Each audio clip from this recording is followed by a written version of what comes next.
Hello everybody, welcome back to the workshop. In this pro tip we're going to have a real quick discussion of, do you need a cutoff plate in order to take and punch holes through material?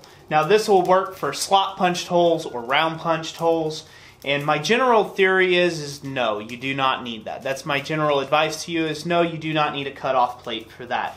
A cutoff plate is predominantly used when you're doing chisel work, when you're doing hot chisel work.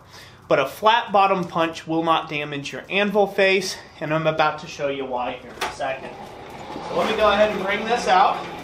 I've got a ladle handle I'm working on for a client, and we are going to go ahead and start from one side. Really get it lined up right where it needs to be. Really drive it all the way down until you hear it hit the anvil top. And now this is where it gets a little interesting. So let me zoom you all in. Hopefully I can get you zoomed in a little closer. Now this is where it gets interesting. This is where people say that you need to have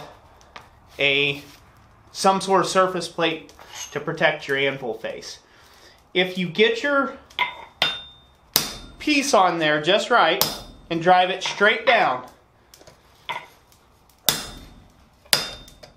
what ends up happening is you're pushing that plug to the other side. Hopefully you all can see that.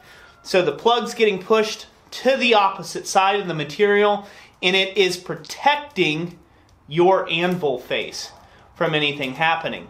Now, usually I could give it a good whack and it'll pop, and just one little thump on the anvil and that little slug drops out. If it doesn't drop out, you then go over the Pritchell hole, give it a quick tap or two to free the plug, and there you go. It's been punched. Again, no damage whatsoever to the anvil. The plug itself protects the anvil face.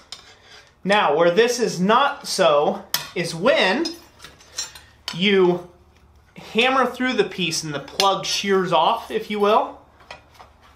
Grab that again.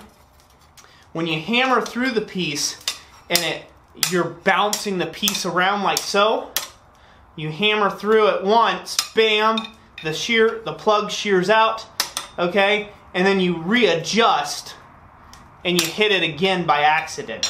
When accidents happen like that, it can cause damage to the anvil surface. But most likely what will end up happening is it will mushroom your tool inside of your piece here versus damaging the surface of the anvil.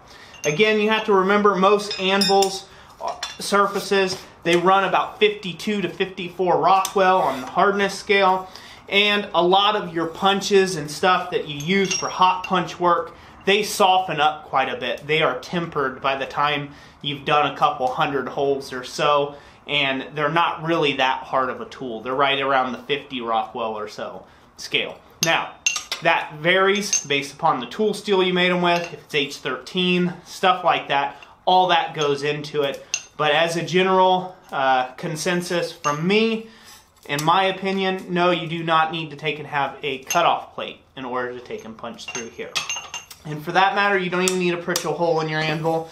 You can do the same thing with the punch by going to the far side of the anvil and just giving it a few taps. It's already stuck in the hole here. Just go over here, go tap, tap, and then bounce it, and it's right out it goes. So that's it for today. Hopefully that'll help somebody out there be a little bit more efficient. Again, thank you for watching this video. If you liked it and you want to support more content like this, be sure to check out our page at blacksmithpds.com. We're uploading all sorts of new goodies over there. If you haven't been over there in a while, be sure to check it out. So that's it for today. Thank you all for watching, and as always, God bless you, and we'll catch you on the next one.